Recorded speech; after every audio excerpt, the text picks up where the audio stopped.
Dear students, आज हम पढ़ने वाले हैं होम्स के संवहन तरंग सिद्धांत के बारे में। तो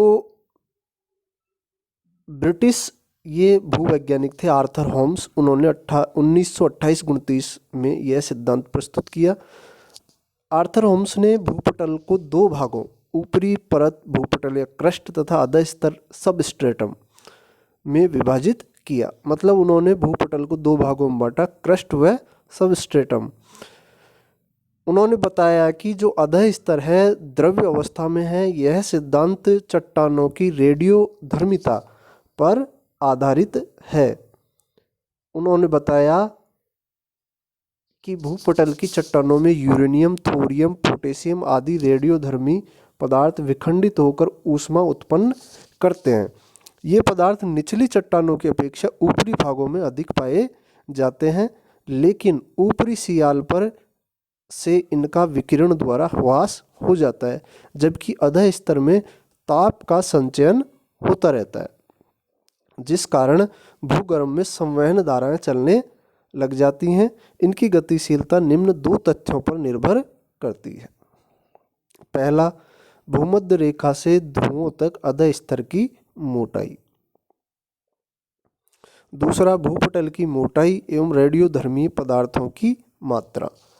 तो देखिए, होम्स महोदय ने भूमध्य रेखा पर ध्रुवों की अपेक्षा भूपटल को अधिक मोटा माना है, अतः इसके नीचे से ऊपर की ओर संवहन धाराएं संचरित होती हैं। इसी क्रम में महाद्वीपों के नीचे महासागरों की तुलना में रेडियोधर्मी पदार्थों की अधिकता होने के कारण नीचे से ऊपरी मुखी धाराएं चलती हैं। भूमध्य रेखा से ध्रुवीय क्षेत्रों की ओर गतिशील धाराओं द्वारा भूखंड भी ध्रुवों की ओर विस्थापित एवं विखंडित होते हैं। होम्स ने टेथिस सागर की उत्पत्ति मीसोजोइक काल में होना बताया है। दूसरा, महासागरों के नीचे अधः स्तर में चलने वाली संवहन धाराएं भिन्न क्रम की होती हैं। सागरीय क्षेत्रों के मध्यवर्ती भागों से ऊपर उठती हैं तथा किनारों पर ऊपर से नीचे की ओर धाराएं चलती हैं।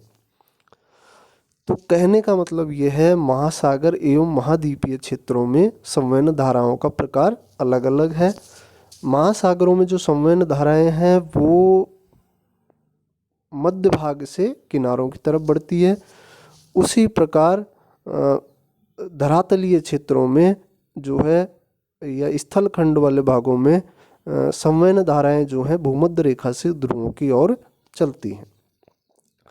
देखिए, नीचे से ऊपर उठकर विभिन्न दिशाओं में चलने वाली अपसारी धाराओं द्वारा भूपटल पर तनाव उत्पन्न होता है, जबकि इसके विपरीत दो विपरीत दिशाओं से आकर मिलने वाली अभिसारी धाराओं के स्थान पर संपीडनात्मक या संपीड़न उत्पन्न होता है, जिसके परिणाम स्वरूप ग्रेनाइट का रूपांतरण एक्लोजाइट में होकर अधिक सघन हो जाती हैं। इस प्रकार इनका अवतलन होकर भू अभिनतियाँ बन जाती है। देखिए, जहाँ दो संवहन के मतलब धरातल के ऐसे क्षेत्र या महाद्वीपीय किनारों पर जहाँ समुद्र का मिलन होता है, ऐसे स्थानों पर दोनों ओर से आने वाली जो अपसारी प्रकार की जो संवहन धाराएं हैं मिलकर नीचे की तरफ मुड़ जाती हैं पृथ्वी के केंद्र की तरफ। तो वहाँ जो है संपीड़नात्मक बल उत्पन्न होता है, और वहाँ जो है संपीड़नात्मक बल लगेगा तो अवतलन होकर भू अभिनतियों का निर्माण होता है। महाद्वीपीय किनारों पर उत्पन्न इन भू अभिनतियों में निरंतर तलछट या अवसाद का जमाव होता रहता है। इन धाराओं की दिशा उथले सागरों की ओर होने से इनमें मोड़ पड़कर पर्वतों का निर्माण संभव होता है। होम्स के अनुसार हिमालय एवं आल्प्स पर्वतों की उत्पत्ति इसी क्रम में हुई है। होम्स के सिद्धांत के पक्ष में निम्न तथ्य महत्वपूर्ण हैं। देखिए, क्या तथ्य हैं। पैलियोजोइक काल के अंत में पृथ्वी पर गोंडवानालैंड तथा लॉरेंसिया नामक दृढ़ भूखंडों के मध्य टेथिस सागर नामक भू अभिनति स्थित थी तथा शेष भाग पर प्रशांत महासागर का विस्तार था। दूसरा, गोंडवानालैंड के खंडित होने से हिंद महासागरी की उत्पत्ति हुई। तीसरा, लॉरेंसिया के खंडित होने पर अटलांटिक महासागर बना एवं इसके विस्थापन से रॉकेज रॉकीज तथा पश्चिमी द्वीप समूह उत्पन्न हुए। अब इस सिद्धांत की आलोचना की अगर बात करें तो पहला, इस सिद्धांत के आधार तत्व रेडियोधर्मी पदार्थ तथा सबस्ट्रेटम में क्रियाशील संवहनीय तरंगों के बारे में जो ज्ञान है बहुत ही कम है तथा इस सिद्धांत में कल्पना को अधिक महत्व दिया गया है। दूसरा, संवहनीय धाराएं सक्रिय अवश्य हैं लेकिन इतनी अधिक शक्तिशाली नहीं हैं कि महाद्वीपों का विस्थापन कर सके तथा इनसे पर्वत निर्माण संभव हो सके। ठीक है। तीसरा, संवहनीय धाराओं की निरंतरता पर भी संदेह है क्योंकि इनके निरंतर सक्रिय रहने पर नवीन भूखंडों का निर्माण गतिशील रहना चाहिए।